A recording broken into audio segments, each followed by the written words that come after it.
Branch third. Line direness of our armor. It must be the whole armor of God.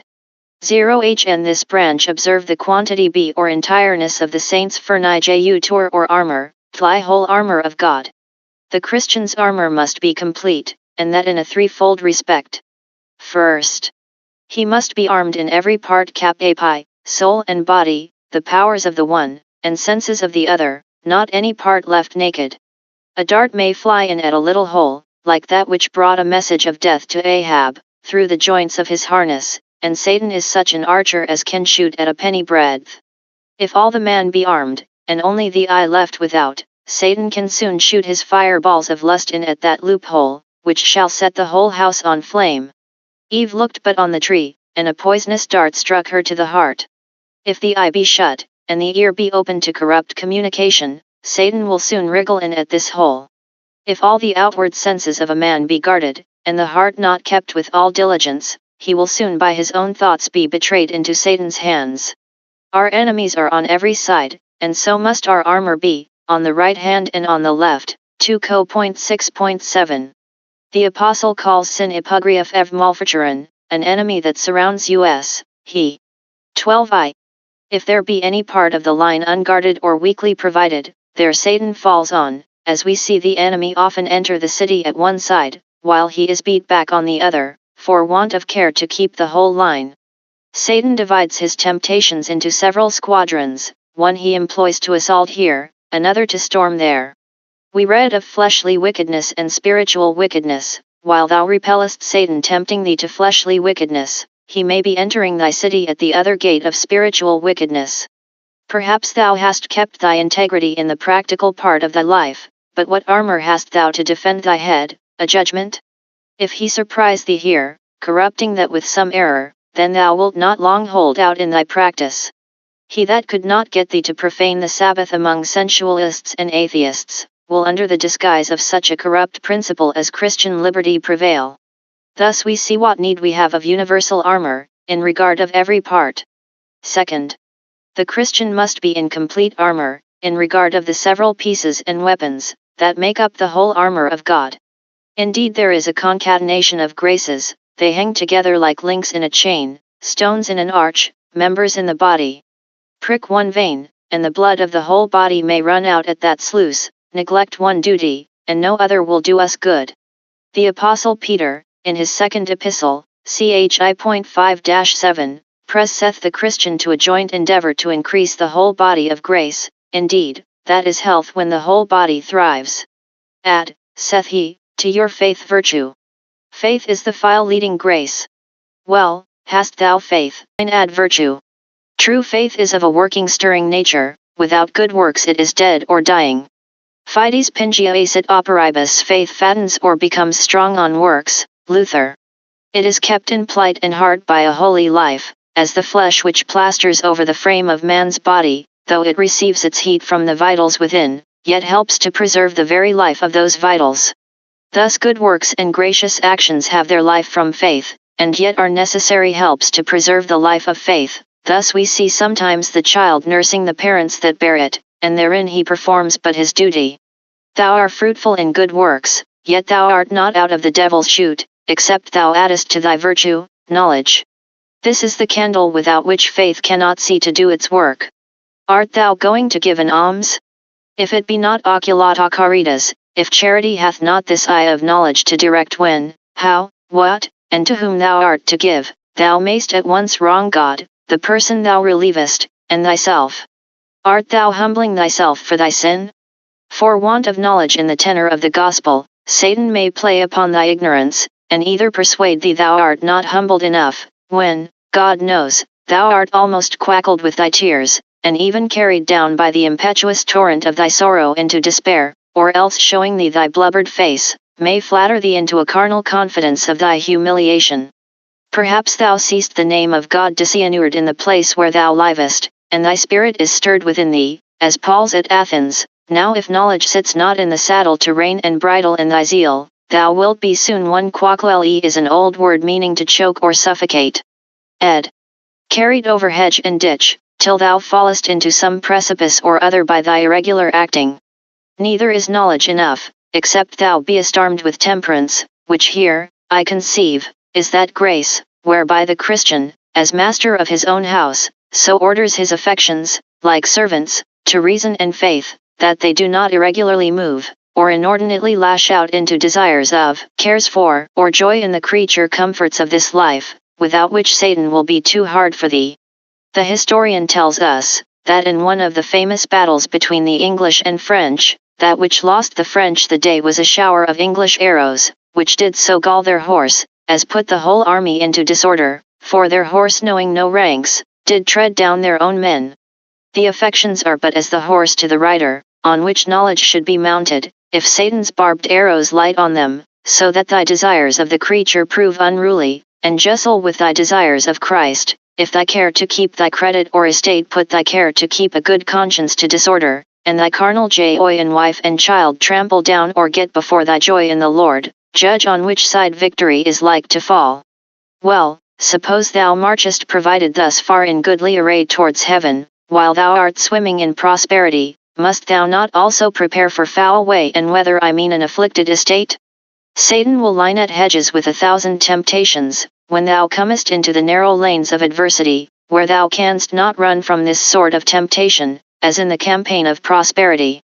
Possibly, thou that didst escape the snare of an alluring world, mayst be dismounted by the same when it frowns, though temperance, from being drunk with the sweet wines of those pleasures, yet for want of patience thou mayst be drunk with the wine of astonishment, which is in affliction's hand. Therefore, saith the Apostle, to temperance, add patience.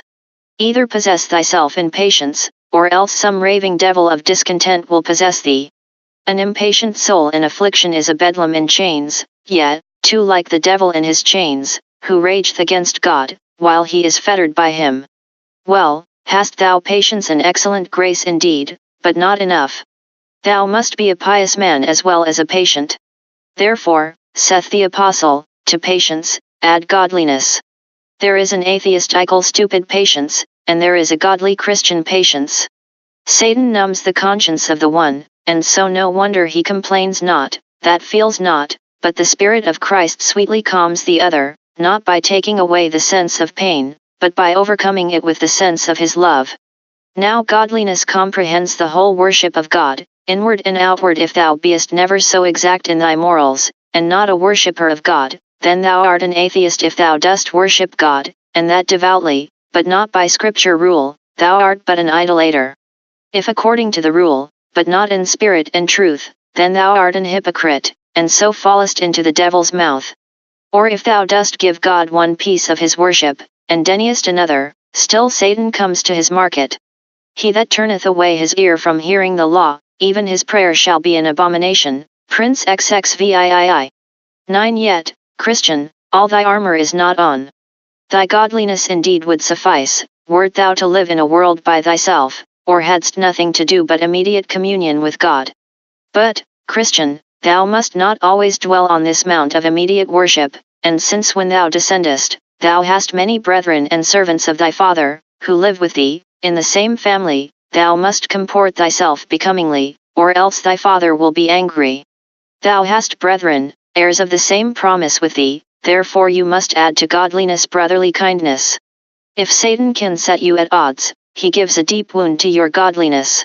You will hardly join hearts in a duty, that cannot join hands in love.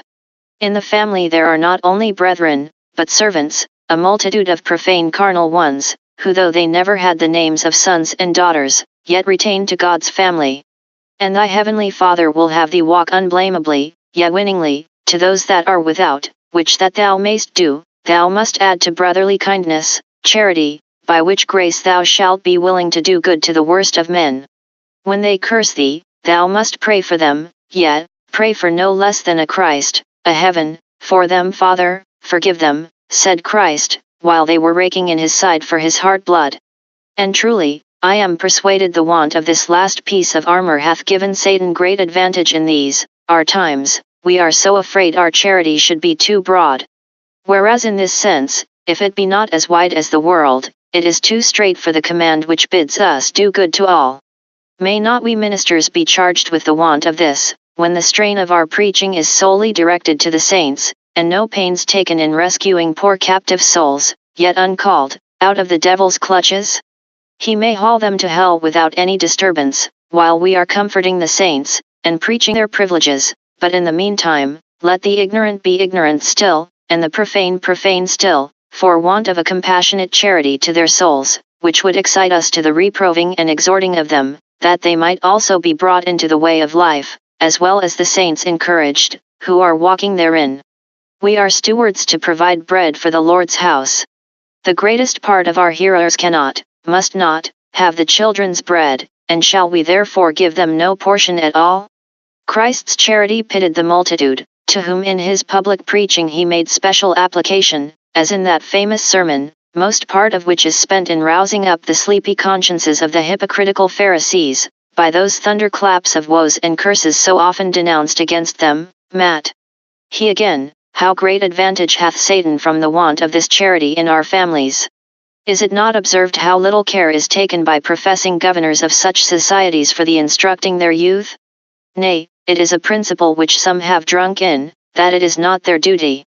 0. Where is their charity in the meantime, when they can see Satan come within their own walls, and let him drive a child, a servant, in their ignorance and profaneness, to hell, and not so much as sally out upon this enemy by a word of reproof or instruction, to rescue these silly souls out of the murderer's hand? We must leave them to their liberty forsooth, and that is as fair play as we can give the devil. Give but corrupt nature enough of this rope, and it will soon strangle the very principles of God and religion in their tender years. 3. The entireness of the saint's armor may be taken not only for every part and piece of the saint's furniture, but for the completeness and perfection of every piece. As the Christian is to endeavor after every grace, so is he to press after the advance and increase of every grace, even to perfection itself. As he is to add to his faith virtue, so he is to add faith to faith. He is ever to be completing of his grace.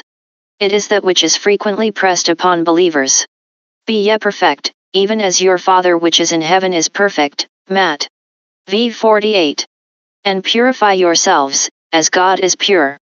There we have an exact copy set, not as if we could equalize that purity and perfection which is in God, but to make us strive the more, when we shall see how infinitely short we fall of our copy, when we write the fairest hand. So let patience have her perfect work, that ye may be perfect and entire, wanting nothing. J.A.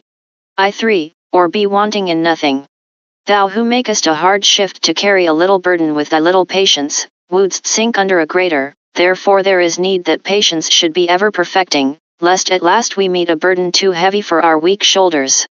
Take a few reasons why the Christian should thus be completing of his grace. First, because grace is subject to decays, and therefore ever needs completing.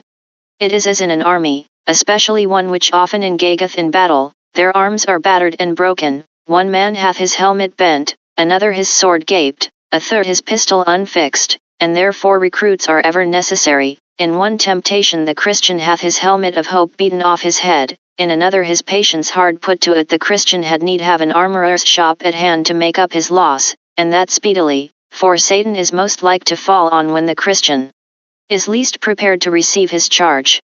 Simon, Simon, Satan hath desired to sift you. He knew they were at that time weakly provided, Christ their captain now to be taken from the head of their troop, discontents among themselves, striving who should be greatest, and their recruits of stronger grace, which the Spirit was to bring, not yet come. Now he hath a design to surprise them, and therefore Christ, carefully to prevent him, promiseth speedily to dispatch his Spirit for their supply. ACI 4, and in the meantime sends them to Jerusalem, to stand as it were in a body in their joint supplications upon their guard, while he comes to their relief, showing us in the weakness of our grace what to do, and whither to go for supply. Second, because Satan is completing his skill and wrath. It is not for naught that he is called the old serpent, subtle by nature, but more by experience, wrathful by nature, yet every day more and more enraged, like a bull. The longer he is baited, the more fury he shows. And therefore we who are to grapple with him, now his time is so short, had need come well appointed into the field. Third, it is the end of all God's dispensations, to complete his saints in their graces and comforts. Wherefore doth he lop and prune by afflictions, but to purge, that they may bring forth more fruit, that is, fuller and fairer. JN.15.2. Tribulation works patience, EO.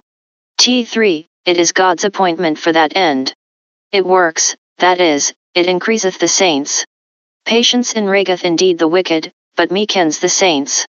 It is his design in the gospel, he preacheth to carry on his saints from faith to faith, EO.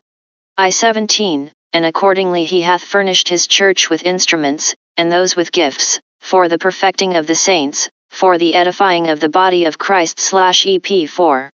12 Wherefore doth the scaffold stand, and the workman on it, if the building go not up?